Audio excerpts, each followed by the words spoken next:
Ladies and gentlemen, welcome in to my official college football week number 9 picks and predictions, predicting the final score of every single game involving a ranked team. Guys, 'tis the season. It is Halloween season. I've added a little decoration to the mix here today, and we've got a few Thursday night games to kick it off for week number 9. Virginia Tech traveling to NC State. NC State right now 13-point favorites, and I don't know if it's just the fact that I can't get NC State's performance with their backup quarterback against Syracuse out of my mind, but guys, I see a very low scoring game. Again, NC State really struggled with their backup quarterback. We know Devin Leary is out for the season. Virginia Tech is just horrible on offense. They play a lot of low-scoring games. I believe the over-under for this game is 40. I guess I'll take the under. Thursday night games, we saw last week, a lot of the weekday games go under. Very low scoring. NC State, personally, I don't think they should even be ranked due to the situation with their quarterback. They are currently number 24, coming off a bye after that loss to Syracuse. I've got them winning this game because I believe in NC State football and the culture, and also Virginia Tech is just really, really bad on offense this season. 20-13 the final score. This is also a Thursday night game, and it's a real interesting one. We've got Utah coming off their bye week. They will be traveling, facing Washington State. Guys, I was really disappointed in Washington State's performance 2 weeks ago on the road at Oregon State. Their offense simply didn't show up. And guys, I have trust, I have faith in Utah. This is a good team. I know they have 2 losses. I know they lost to, UCLA, but they beat USC. Their offense looks really good. This is a weeknight game. It's on the road. Those games could spiral out of control if the crowd gets into it, the atmosphere, but I trust Utah football in this one to win this game, to cover the 8-point spread. Again, their offense has been really good, and it's a situation where Washington State just really disappointed in their performance a few weeks ago on offense, especially against Oregon State. I thought they had a chance to win that game as 3-point underdogs. They ended up getting blown out and did nothing with Cameron Ward on offense. So Utah, I trust their team this year. They already have 2 losses. They know they must win these games. I don't feel super confident they're going to cover this spread, but I do think they hold serve. They avoid the Thursday night upset, the Thursday night trap. They get this win 34-21. Moving to the Saturday window, and we've got the big noon matchup, and it's one of the biggest matchups in the Big Ten. Ohio State coming off their win over Iowa. They will be traveling, facing a Penn State team that's got newfound confidence after their blowout win over Minnesota. The whiteout, Sean Clifford going crazy. I think Penn State matches up really good with Ohio State, guys. This game has been ripping me apart from the inside. Ohio State right now, that line opened -14.5. It's up to -15. We will be watching it all week. And originally, guys, my original thought was I do think Penn State has a legitimate chance to upset Ohio State because I saw several extreme red flags from the Buckeyes in their game against Iowa. The inability to run the ball and convert, third and short, fourth and short, CJ Stroud buckling under any sort of pressure. If I am Penn State, I am pressuring CJ Stroud early and often. I'm making sure I hit him a few times, get him uncomfortable on the road. And then with Ohio State's defense, the question is, are they actually very improved? Or has it been a situation where Ohio State really hasn't faced anyone? I think it's a little bit of both. Jim Knowles has done a good job, but the Buckeyes really haven't faced a good offense, a good high-powered offense. Of course, you've also got the situation with Penn State. They look horrible 2 weeks ago against Michigan. They get manhandled, and then this past week they crush Minnesota. So, guys, in this game, I think there's no chance, personally, Ohio State covers this spread. It's just too big in my opinion. but I do have to say Ohio State has so much more offensive talent. Their offense will get going. The big question will be, can Penn State shut down Ohio State's running game just like Iowa did, make Ohio State one-dimensional, and then on every third down, if I was Penn State, I would blitz against C.J. Stroud. He struggles against pressure. Yes, if the blitz gets picked up, you're pretty much screwed because it's one-on-one matchups against these superstar Ohio State receivers. This is going to be a great game for Big Noon. I've seen several people saying Ohio State's going to roll. Guys, Penn State always plays Ohio State well. Every year it feels like it's a close game, especially when it's on the road. I think this year is no different. This is a good Penn State team. I think 2 weeks ago they had an aberration bad game against Michigan. They will be better, but the Buckeyes, in my opinion, it's too much offensive talent. They grit this one out. They win kind of a weird score. Maybe Ohio State settles for 2 or 3 field goals.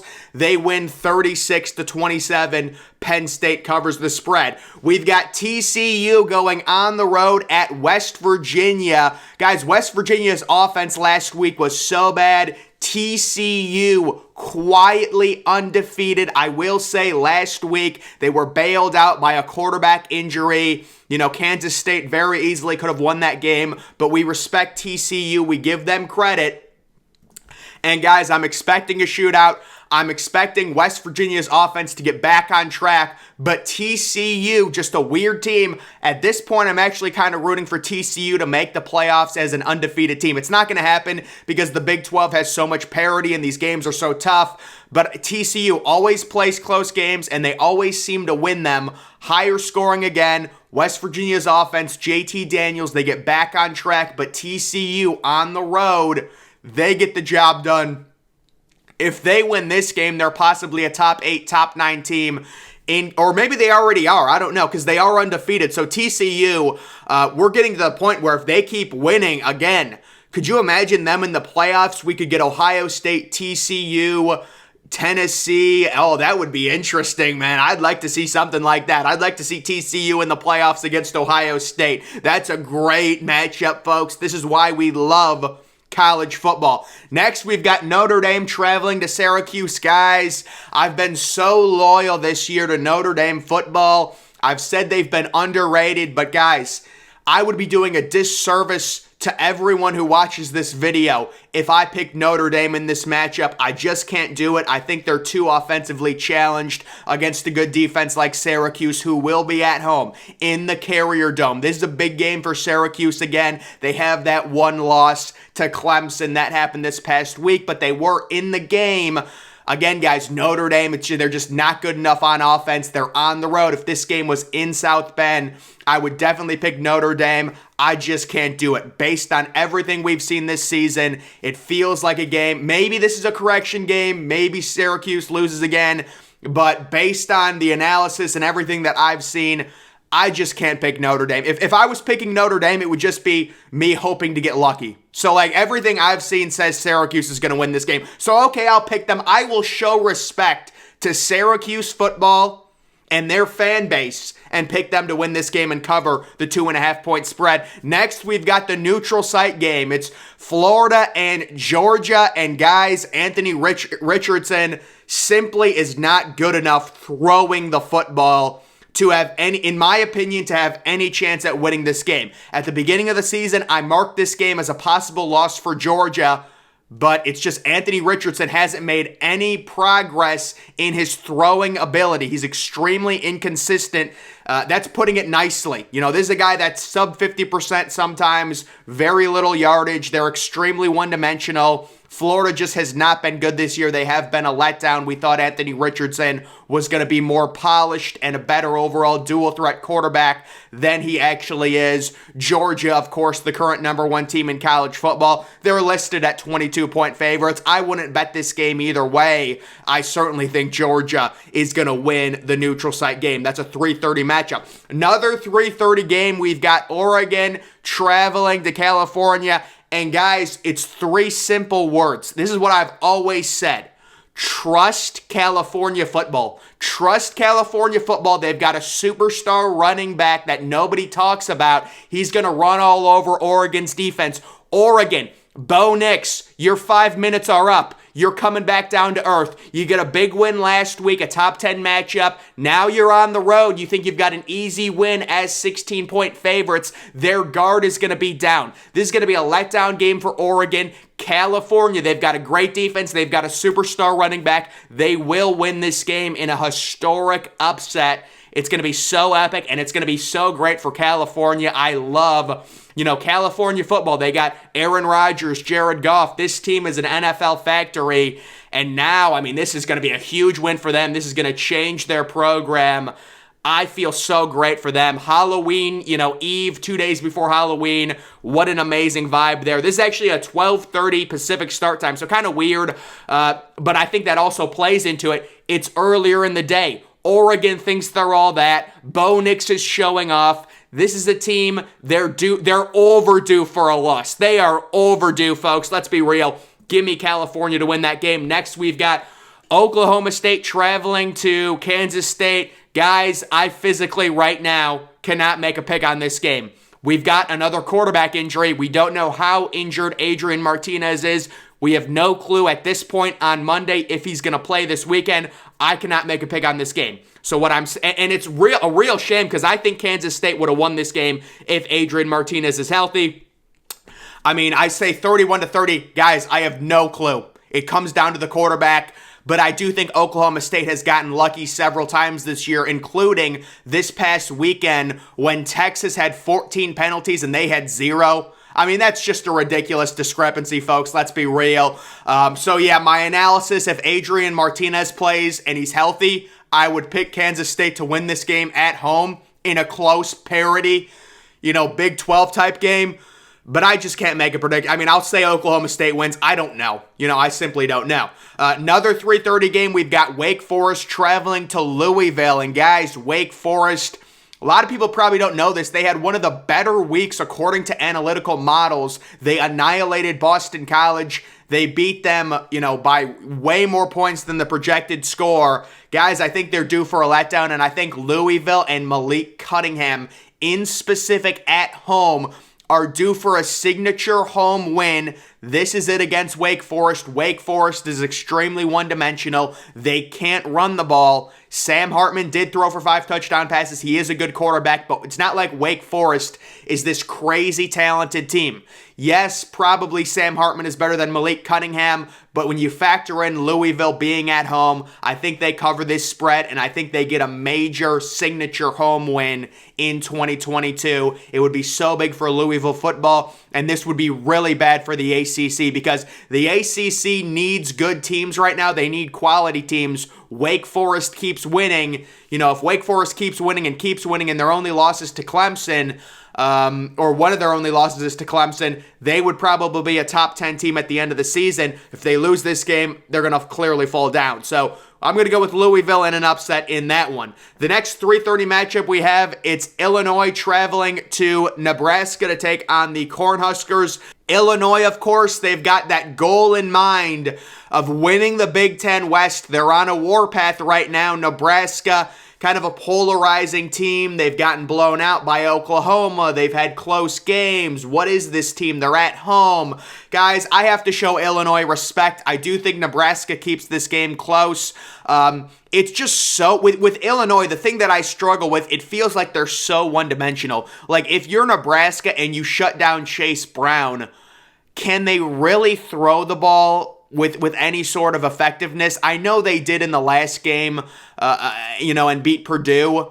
They've also got a really good defense. I understand that. I think Illinois wins this game, but it's tough for me to trust Illinois, although I will say maybe I should have this game 24-17, not 24-23, because I probably should be showing Illinois' defense a little bit more respect. They've got a really good defense, and they've shown against teams like Nebraska, who really don't have elite athletes, they've shown the ability to completely shut down offenses like the one Nebraska has. So maybe I'm not showing enough respect for Illinois, but I do have them winning this game, and it would be cool to see them go to Indianapolis and be the representative out of the West in the Big Ten Championship game. Next, we've got Cincinnati coming off their win against SMU. They're traveling to UCF, and we know my man crush for UCF. It is real. It is legitimate. Guys, UCF lost last week.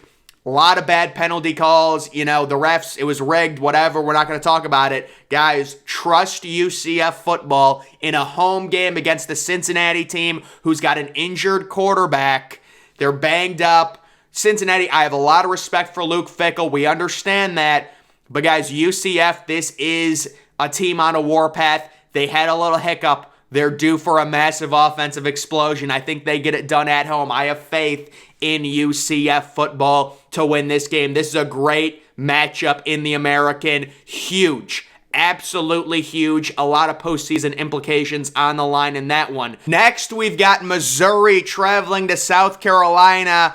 I know South Carolina is 5-2. I really don't think they should be ranked. When you're a 5-point home favorite against frickin' Missouri, I mean, that's a dead giveaway to me that you shouldn't be ranked. But Missouri is horrible. I think Missouri just beat Vanderbilt 17-14 or something.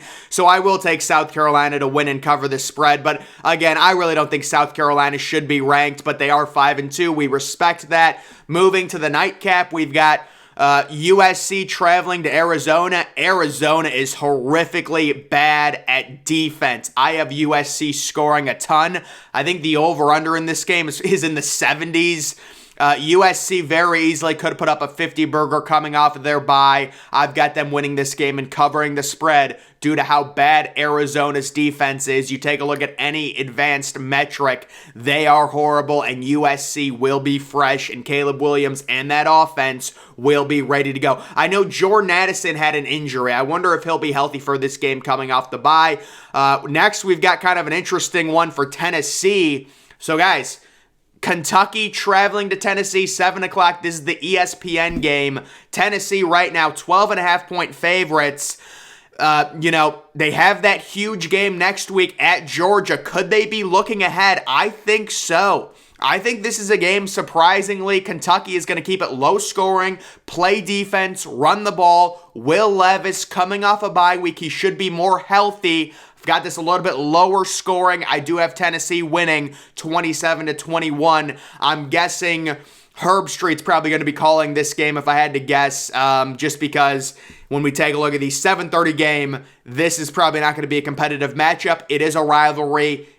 Both of these fan bases hate each other, Michigan State, Michigan, but it's just impossible. I know Mel Tucker is 2-0 against Harbaugh. It's impossible at this point to pick Michigan State with their defense, especially to beat Michigan. This game is probably going to be, or I think Michigan State coming off a bye, they could be fiery early. They could keep it close. But in my opinion, 42-21. I probably like the over in this game. 7:30 in Ann Arbor. Give me Michigan. Michigan State's just too bad. And Michigan is just too disciplined. And they've got too good of a running game for Michigan State to really be in this one late. Next, we've got Ole Miss traveling, taking on A&M.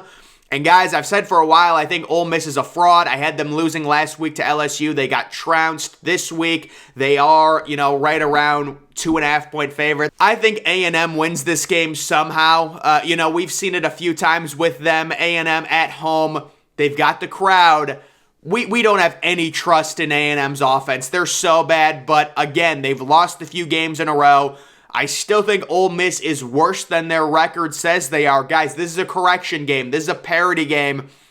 A&M at home as 2.5-point underdogs will win this game straight up. There's great value on home teams that are, 2-point dogs, 3-point dogs to win these games straight up, especially in college. That always seems to happen.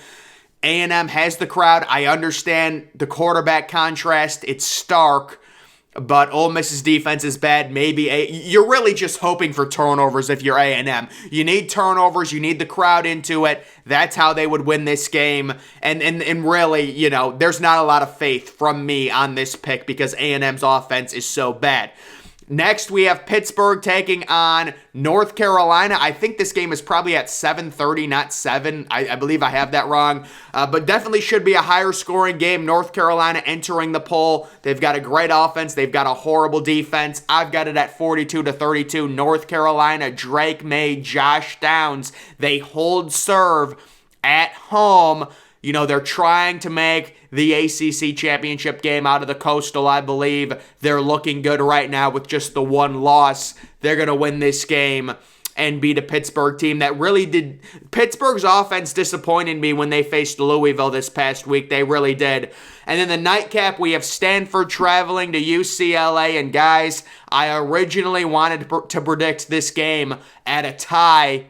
Trust David Shaw, trust Chip Kelly. It's a conundrum for me. Which one do I trust? Guys, I think UCLA gets back on track and they annihilate Stanford 44-17. Trust Chip Kelly in this matchup. UCLA covers this spread. Stanford has a horrible offense. Their defense plays well at home, but on the road against DTR, it's going to be tough. UCLA, Zach Charbonnet, one of the more underrated running backs in college football, will get it done. So guys, those are my official college football week number 9 picks and predictions. Make sure you're following me on Twitter. Link to that's always in the description. I'm, of course, the Depressed Ginger. Thank you for watching.